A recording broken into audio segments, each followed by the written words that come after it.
December ಅಧಿವೇಶನಕ್ಕೆ ಹೊಸ CM ಬರ್ತಾರೆ ಎಂಬ ಹೇಳಿಕೆ ವಿಚಾರಕ್ಕೆ ಸಂಬಂಧಪಟ್ಟಂತೆ ಶ್ರೀರಾಮುಲು ಹೇಳಿಕೆ ಬಗ್ಗೆ ಬಿವೈ ವಿಜಯೇಂದ್ರ ಪ್ರತಿಕ್ರಿಯೆ ಕೊಟ್ಟಿದ್ದಾರೆ.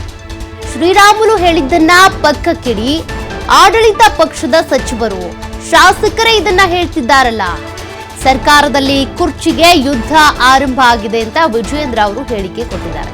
ಶ್ರೀರಾಮುಲು ಅವರ ಕೊಟ್ಟ ಹೇಳಿಕೆ ಪಕ್ಕಕ್ಕಿಡಿ, ಆಡಳಿತ ಪಕ್ಷದ ಸಚಿವರು ಶಾಸಕರೇ ಇದನ್ನ ಹೇಳ್ತಿದ್ದಾರೆ, ಸರ್ಕಾರದಲ್ಲಿ ಈಗ ಕುರ್ಚಿಗಾಗಿ ಯುದ್ಧ ಶುರುವಾಗಿದೆ, ಬಿಹಾರ ಚುನಾವಣೆ ಬಳಿಕ ಎಲ್ಲವೂ ಗೊತ್ತಾಗುತ್ತೆ. ಬೆಳಗಾವಿಯಲ್ಲಿ ಬಿಜೆಪಿ ರಾಜ್ಯಾಧ್ಯಕ್ಷ ವಿಜಯೇಂದ್ರ ಅವರು ಹೇಳಿಕೆ ಕೊಟ್ಟಿದ್ದಾರೆ.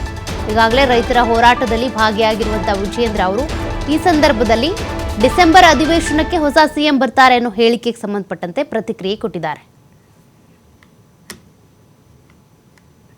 ಶ್ರೀರಾಮುಲು ಅವರು ಹೇಳೋದು ಪಕ್ಕಕ್ಕಿಡಿ, ಆಡಳಿತ ಪಕ್ಷದ ಸಚಿವರು ಶಾಸಕರು ಏನ್ ಹೇಳ್ತಾ ಇದ್ದಾರೆ ಅದನ್ನು ಗಮನಿಸಿ. ಕಳೆದ ಅಧಿವೇಶನ ಸಂದರ್ಭದಲ್ಲೂ ಕೂಡ ನಾವು ಈ ಮಾತನ್ನು ಹೇಳಿದ್ವಿ. ಆದರೆ ಮುಖ್ಯಮಂತ್ರಿ ಕುರ್ಚಿಗೆ ಯಾವ ರೀತಿ ಯುದ್ಧ ಪ್ರಾರಂಭ ಆಗಿದೆ ಕಳೆದ ಕೆಲವು ದಿನಗಳಿಂದ, ಯಾವ ಮಟ್ಟಕ್ಕೆ ಹೋಗ್ತದೆ ಅಂತೇಳಿ ಬಿಹಾರ ಚುನಾವಣೆ ಫಲಿತಾಂಶ ನಂತರ ನಿಮ್ಗೆ ಗೊತ್ತಾಗ್ತದೆ. ಶ್ರೀರಾಮುಲು ಅವರು ಹೇಳೋದು ಪಕ್ಕಕ್ಕಿಡಿ, ಆಡಳಿತ